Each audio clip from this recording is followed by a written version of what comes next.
yang perlu kita luruskan dulu masalah iman. Kira-kira dulu di waktu kita ada di sana dan teman-teman kita yang masih ada di sana, makna iman menurut mereka itu apa kira-kira? Sekarang tinjauannya adalah karena pada kenyataannya Jokam tidak diajari definisi iman. Apa itu arti iman? Sesuai dengan pemahaman para ulama berdasarkan kitab dan sunnah. Dan juga tidak sering dibahas masalah rukun iman.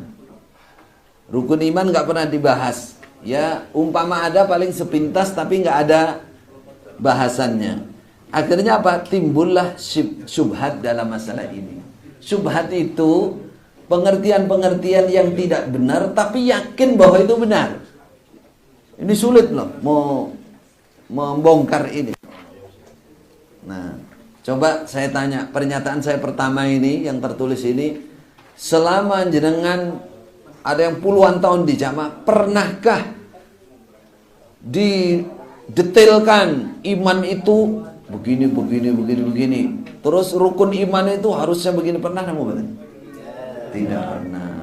Yang ada nasihat pokok satu-satunya ini kan gitu. Nah, karena tidak pernah diungkap itu, bagaimana para ulama mengartikan iman, bagaimana mendefinisikan iman, akhirnya timbullah syubhat. Di mana letak syubhatnya? Secara umum jamaah Jokam tidak mengerti apa itu makna iman yang sebenarnya. Jika kita ingin mengetahui makna iman, ciri-ciri iman menurut mereka, bisa kita nilai dari 1. Keyakinan, 2. Ucapan, 3. Cara berinteraksi mereka dengan kaum muslimin yang lain. Coba, pertama keyakinan, kita ingat-ingat masa lalu lah. Apalagi yang baru kan masih nempel itu, belum begitu hilang total. Ingat ucapan, keyakinan, ucapan, lalu bagaimana berinteraksi, bermuamalah dengan kaum muslimin yang lain. Ini contoh diantaranya, contoh. Ucapan mereka, kenapa kita tulis mereka? Karena kita sudah tidak termasuk mereka. Jangan ucapan kita zaman dulu, boleh. Zaman kita dalam dulu. Contoh ucapannya gini, orang iman ya jamaah kita ini. Selain jamaah kita, ya bukan orang iman. Itu wong jopo itu. Orang luar, kafir itu. Nah, sekarang saya tanya, ini saya mengada-ngada apa tenan nih? Sungguh kan? Ada kan? Nah, ada. Siapa yang bilang berarti itu lupa ingatan. Siapa yang bilang selain ini lupa ingatan ya. Coba ucapan seperti ini kan sudah bisa kita ambil arti bahwa punya keyakinan bahwa yang iman ya hanya kita, hanya mereka tok yang iman, lainnya kafir. Makanya dia ngomong kayak begitu. Terus kedua, contoh lagi, ketika dijumpai di suatu daerah ada orang yang pertama kali masuk Jokam, maka dia dijuluki penginsap awal, penginsap lama, awalul mu'minin. Berarti mereka menganggap kaum muslimin yang lain belum iman, belum insaf. Padahal insaf itu kan insaf dari kafir menuju Islam. Namanya mu'allafati qulubuhum. Nah, ucapan seperti ini itu secara jelas bahwa menganggap bahwa yang Islam yang belum masuk Jokam belum Islam. Nah, penginsapan. Ini saya mengada-ada apa asli ada? Asli. Penginsap baru itu. Nah, mulanya semangat ngajinya orang penginsap baru menunggu lah. Penginsap baru lagi. Baru sah Islamnya. Baru sah Islamnya. Berarti intinya yang iman hanya yang Jokam. Nah, terus kira-kira apa sih yang ada di benak Jokam tentang iman itu? Kalau pergi kemana-mana selalu mencari teman dan tempat atau jujukan masjid Jokam di daerah yang dituju. Nah, mereka disebut dengan istilah bolo dewe, wonge dewe, bahman. Dilengkapi, yang biasa coba, apalagi? Dulur dewe, podo-podo jamaah, podo-podo wong imane, kan gitu. Itu masuk itu dalam perasaan pokok, kan yang ditulis yang kontrak kerja kontrak kerja, jamaah yang sekolah di sana usahakan kos di tempat, kosnya di tempat jamaah kita. Kalimat-kalimat giringan-giringan seperti ini secara umum nanti akan menjadi definisi keyakinan iman. Arti iman itu seputar apa? Kalau belum ketemu masjid Jokam dan terpaksa harus di masjid umum, mereka menghindari sholat jamaah yang didirikan saat itu, ya kan? Atau bahkan berani menunda sholat sampai di luar waktu. Yang penting ketemu masjid Jokam. Kalau sudah bertemu sama Jokam merasa senang, tenang. Apa alasannya? Keyakinannya. Karena merasa berkumpul sesama iman menurut keyakinan mereka. Kenapa ini semua terjadi? Nah, inilah gambaran dari makna keyakinan, ucapan-ucapan, berinteraksi yang itu menggambarkan makna iman dan ciri-ciri iman menurut Jokam. Kesimpulannya, arti iman menurut Jokam kalau dilihat dari ucapan, keyakinan, kemudian bermuamalah itu adalah orang yang menetapi jamaah Jokam, beramir, berbaiat, bertaat, menetapi 5 bab, menetapi cara atau model ibadah Jokam. Coba masih kalau ketemu, contoh saya, ada orang ibadah sholat, Allahu Akbar,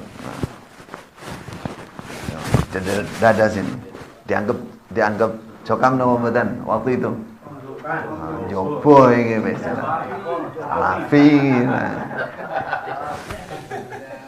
padahal kutub sitah ada, itu ada. Itu alasannya penyeragaman, tapi lama-lama ya yang awam di bawah menganggap, oh itu Jokam, dengkul dhisik, Syekh Masjidil Haram, Syekh Masjidil Haram, Syekh Abdullah Siri, Syekh itu guru dan itu anggota Dar Ifta yang menjawab pertanyaan di Masjidil Haram, itu wakil kepala sekolah Mahat Haram, datang karena dengkul dhisik, dengkul dhisik gitu. Wah berarti tutup jamaah ya wae dhewe. Jamaah. Akhirnya datang yang berikutnya wakil 4, salah satu orang oleh ngimami ora sah itu. Nah, coba. Kan itu kan model tanda iman itu. Karena kalau nggak ada ciri khas ibadah khusus itu berbeda sedikit. Wah, ini alamat ini, alamat. Berucap, berperilaku dan berpenampilan khusus yang menjadi ciri khas Jokam, seperti ucapan alhamdulillah, jazakumullah khairan, alhamdulillah. Alhamdulillah, suruh cari hadisnya. Mana di hadisnya ada alhamdulillahnya? Nggak ketemu sampai kiamat sama nyari. Walaupun alhamdulillah itu bagus, baik, memang baik. Tapi digandeng dengan jazakallah khairan itu mana dalilnya? Nggak ada. Yang ada jazakallah khairan. Tuh, nek sampai gak jazakallah khairan atau khairul jaza. Atau enggak ada alhamdulillah ya. Wah, itu awake dhewe. Amal soleh. Amal soleh nek. Oh, itu suatu keistimewaan. Sak dermo krana Allah. Nah, sak dermo krana Allah. Muga-muga Allah paling barokah. Jadi ada nggak bunyi begitu penasehat itu kurang mantap, kurang mantap. Jadi kayak ada ciri-ciri khas yang nanti nisbatnya kepada nanti. Nek begitu kayak dudu wong iman, bukan orang iman. Mangkul, musnad, muttasil, 5 bab, watali keimanan. Senajan dadi keset sing penting jamaah isi wani susuk, ribuan rintangan, jutaan pertolongan, miliaran kemenangan, surga pasti.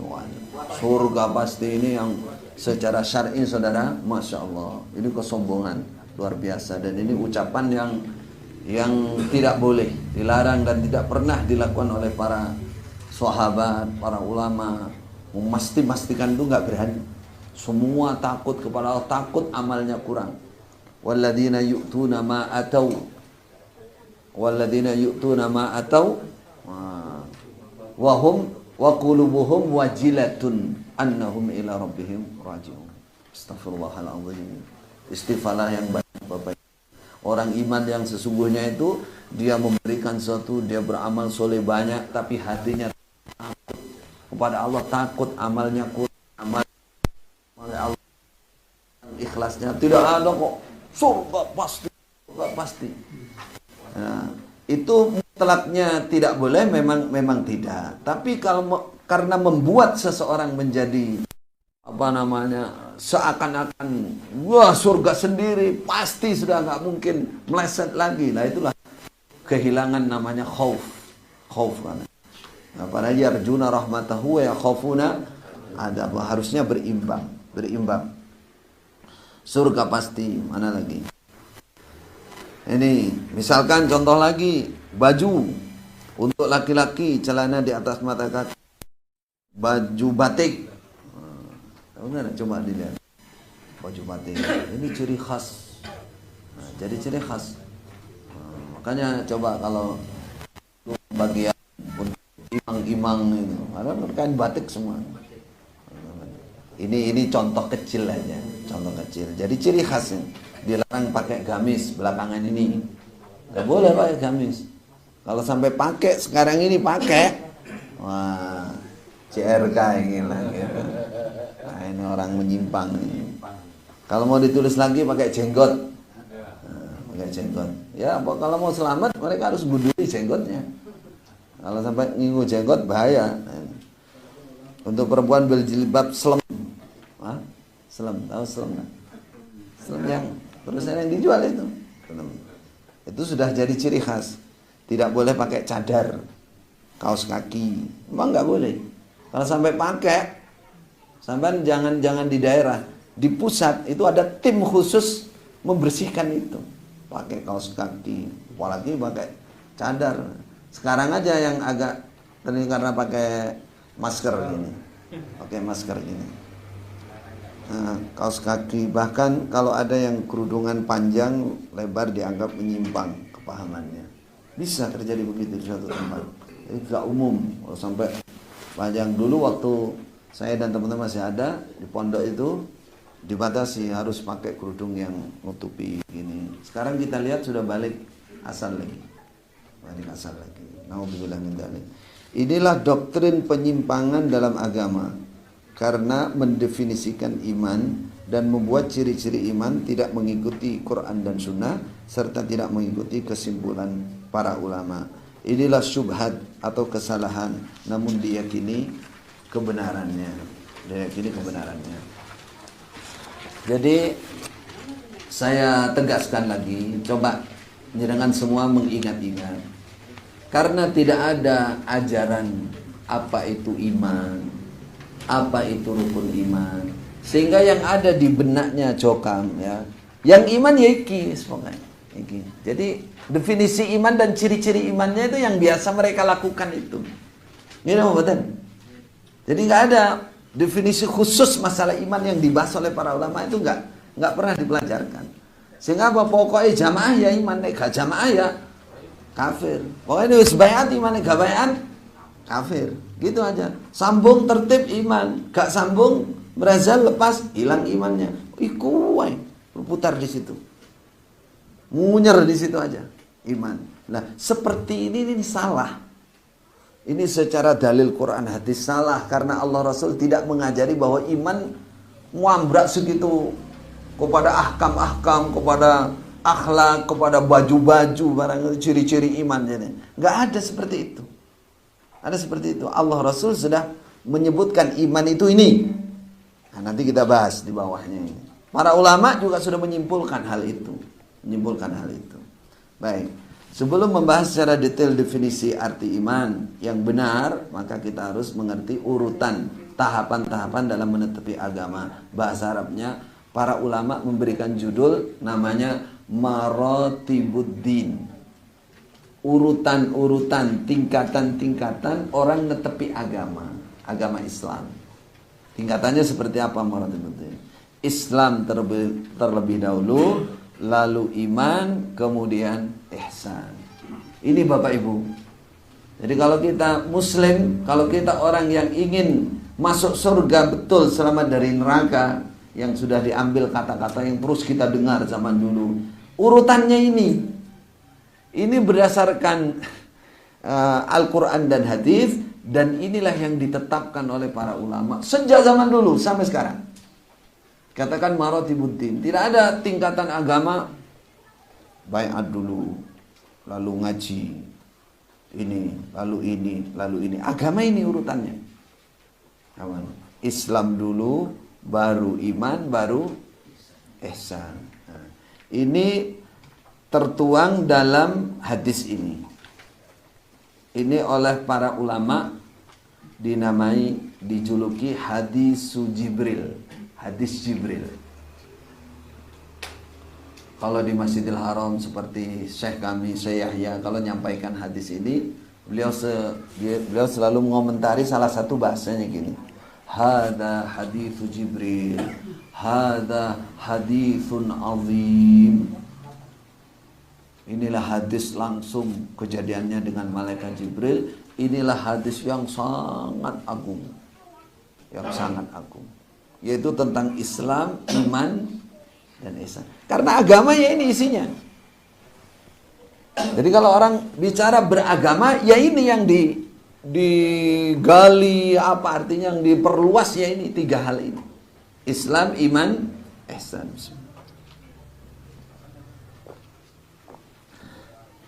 Saya sangat terkesan dengan kalimat itu karena waktu awal-awal mengaji mendengarkan Syekh begitu.